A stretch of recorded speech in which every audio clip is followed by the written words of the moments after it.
So here we have my off-road RC speedrun car. Now in the last video, we ripped it across a field and it blew out every single tyre.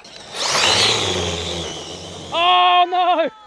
Also, we geared it up to a massive great big pinion, 29 tooth I think that was, and this power system couldn't really handle it. It kept cutting out. So I've got this great big TP motor to put in there. Check out the size difference. And also a Hobbywing Max 6 ESC, which some people say is not powerful enough to power this. But that's all I've got at the moment, so for now it's going to have to do. We're going to see if it works. Also, when it blew the tyre out, it took the top arm with it too. So we've got some new arms to put on there. And then tyre-wise, I've got these Proline Badland MXs. I asked on my YouTube community, and I asked some of you guys, does anybody know of any belted off-road tyres? And nobody knew of any, and I can't find any. So I'm going to kind of make my own. So here's one that I did earlier. Literally, it's a bit of drywall tape, and I stuck it to the inside of the tyre with shoe goo.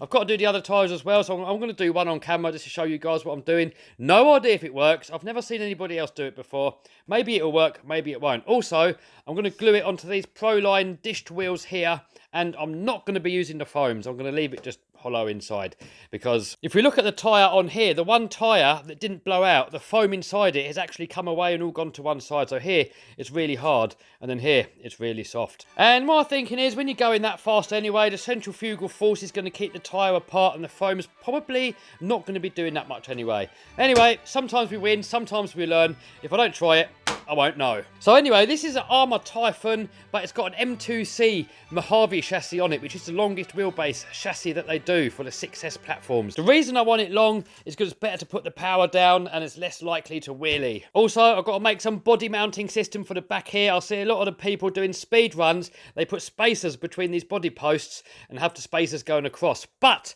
I want to do some bashing with this as well. And I also want to use this for my Paddlesworth long jump competition car. So, landing big jumps, crashing and bashing, the chassis flexes, and if I extend these, it's probably going to end up ripping them off. So I've got some Lexan, and I'm going to try and bend it and fold it and somehow glue it to the body and then pick up on the stock body location mounts. Anyway, I'm going to stop waffling in a minute. So we're going to start off with by putting this motor in here. This is actually their speedrun motor, 3,200 kVs. Here's some gigabytes if anybody's interested. Right, that's it. Enough waffling. Let's get to work.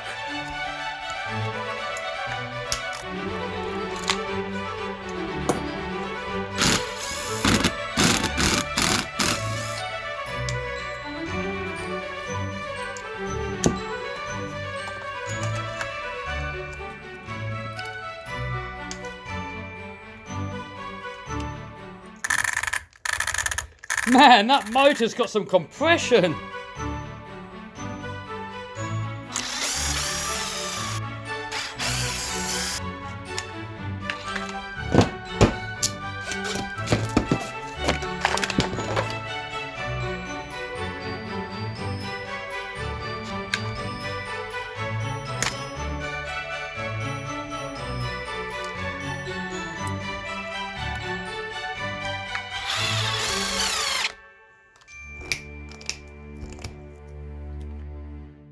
Alright, I know some of you guys are going to laugh at my soldering, but I don't care, it's only a toy.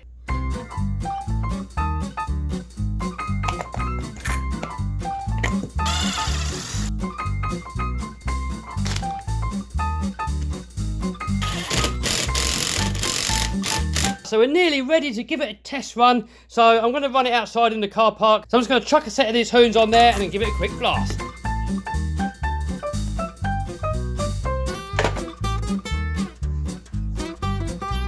Alright, so we're going to give it a quick run. I've got a GPS on there. This one's not too accurate. And also, I'm not going to try and set any speed records. I just want to see if it works.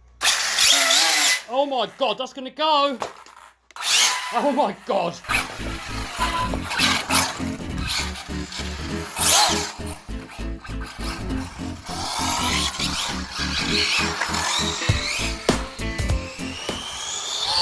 Oh my god, that's going to go. Oh, 64 so far.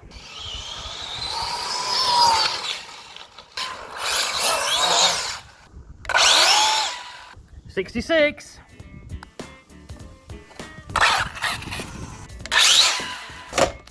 Now, it's fairly cold, guys. I mean, that wasn't really quite flat out. We read 66 mile an hour, although we still had, I was running out of road. You know, I wasn't pushing it too hard. And we're only running on 6S. We can gear this up to a bigger pinion, do 8S lipo. Guys, I reckon we're easily going to see 100 out of it, like, on grass. Easy. Plus, we're going to be having bigger wheels on these. These are smaller wheels. When we get those Badlands on there, look at that. The extra height, that gives it more top speed. That's if I don't blow off. But guys, this is going to win the long jump. You just wait and see. Also, don't forget, these do read a little bit slow because you've got to hold the maximum speed for a good few seconds for it to register. So next, we're going to prepare another one of these tyres. Now, guys, first time I've done it. I'm not an expert. Maybe it's going to work. Maybe it won't work.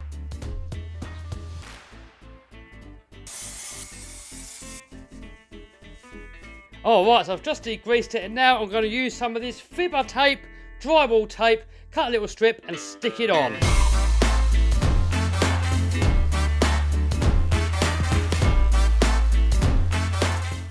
So I'm going for roughly about 1 centimetre of overlap, and just to keep the balance right, I'm just going to go ahead and I'm going to cut another little strip the same size as the overlap, and then stick that on the opposite side. Probably won't make much difference, but I'm trying to keep these as balanced as I possibly can. So next, I'm going to use some of this shoe goo stuff.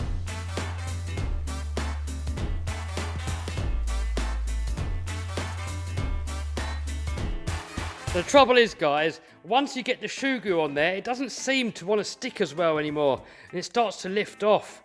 So I'm going to have to keep working my way around here as it's drying off and keep sticking it back down all the time in the hope that it's going to actually stay stuck down in the end. So I'm going to do that off camera, guys, because you're going to get bored, but I'm literally just going to keep going around like that, making sure that it's stuck down until it goes tacky. So we're going to give that a couple of hours to dry, and then we're going to flip it back round the right way up and apply a little bit more glue. Alright, so I left it overnight. It's all gone nice and dry. I mean, it's not perfect. If we look at the edges, it's come away a little bit. So I'm now going to put it back to the way that it's supposed to be, and now that it's pushing the edges down, look. So now I'm going to give it another layer, well, with this one here, and hopefully they're going to be strong enough. Soon will be revealed. Alright, there we go, all done. Just got to let it dry and do the same to the other tyres. So it's all gone off, it's all dried, so now we've got to mount them onto the wheels. I've already done these 3 here. I'm using this Star Bond medium thick flexible glue. Guys, I'm not very good at gluing and I'm making a bit of a mess, so you can laugh at me. Comment down below if you want to laugh. I really am hoping, guys, that this isn't going to come off. If this comes off and doesn't work, it's going to be an epic fail. And off camera, I also degreased the tyre and the rim. Now, this is a piece here where I'll get messy on. So, I'm putting a little bit of glue just straight on the bead. And the thing is, I'm paranoid to not put enough on. If these tyres rip off, they're going to instantly explode. So I want to make sure there's enough glue on there to actually hold it on. Yes, I know, it's a mess. So I'm going to let all these dry, then we're going to flip them over, do the other side, and then body shell wise, I didn't film it, but basically I'll just cut a little piece of Lexan, and then I shoe glued it on with this stuff here, and put a little bit of drywall tape on there, shoe glued it as well. I was originally going to fold it and have it coming all the way down to here, but it looked a little bit silly. And also, it's probably better to leave it open and just get a little bit of cooling in there. Also, when we're going to jump it, having less body there is going to give it less chance of it parachuting.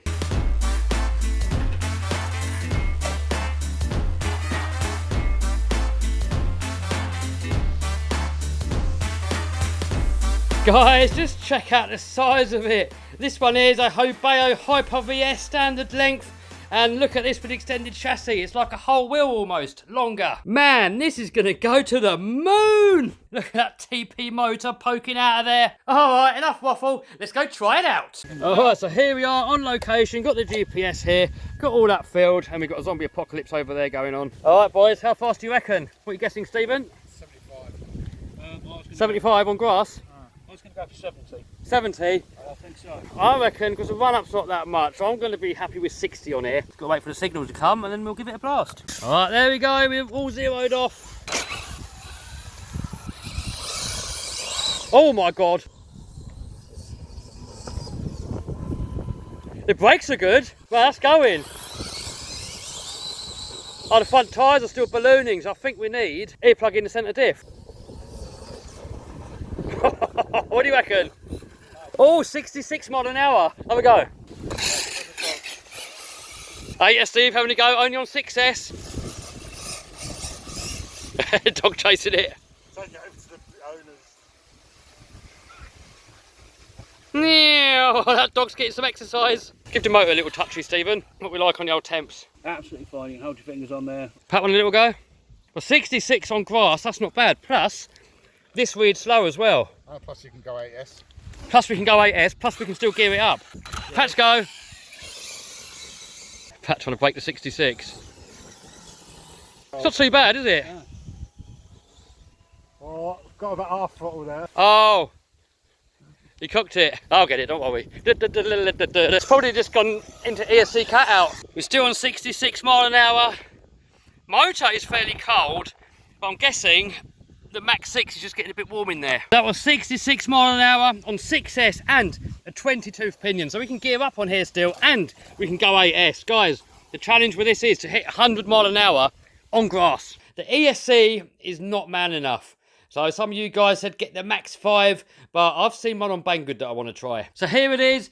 This can do up to 12S LiPo and 300 amps, which is almost double that of the speed controller that I've got in there now. If you want to know more about this ESC, guys, it's quite expensive, but hopefully it's going to be pretty good. I'm going to put a link down below to all the specifications. Let me know what you think, if this could be a good ESC to use. I might even put 2 of them into this one here. This one's going to have 2 motors in it. I'm thinking probably 2 motors like this. We still got to work out the KVs and all that because I want to direct drive it. One to the front diff, one to the rear diff, direct drive. So we can't really play with gear ratios anymore, so we got to get the KV rating right. But anyway, I want to get this car to 100 mile an hour on grass. And so many of you guys in the comments said, nope, not happening, not possible. And you know what happens when people tell me something's not possible? I've got to go and do it. Also, it looked like some of the tyres were still ballooning. So I don't know if that was the drywall tape stretching or if it actually came away. So I'm going to get some fishing line and put it around there. I'm going to get Martin to do it because he does it to all of his cars. This took 66 mile an hour today. So hopefully with a fishing line on there, we can see 100 mile an hour. I mean, if we can go even faster than 100 mile an hour, that's going to be epic. I mean, I'm really, really loving this long platform. There was absolutely no indication at all that this thing wants to wheelie. All of my other RC cars, when you overpower them, as soon as you get on the power, the front wheels just want to come up. On this, it doesn't. It just stays planted. So I think this is almost definitely going to be the ideal long jump car. Also, the centre diff is quite weak, so I'm either going to take that out and put a spool in there, or we might put a silicone ear plug in there. People used to laugh at me for the silicone ear plugs, but now there's loads of people doing it.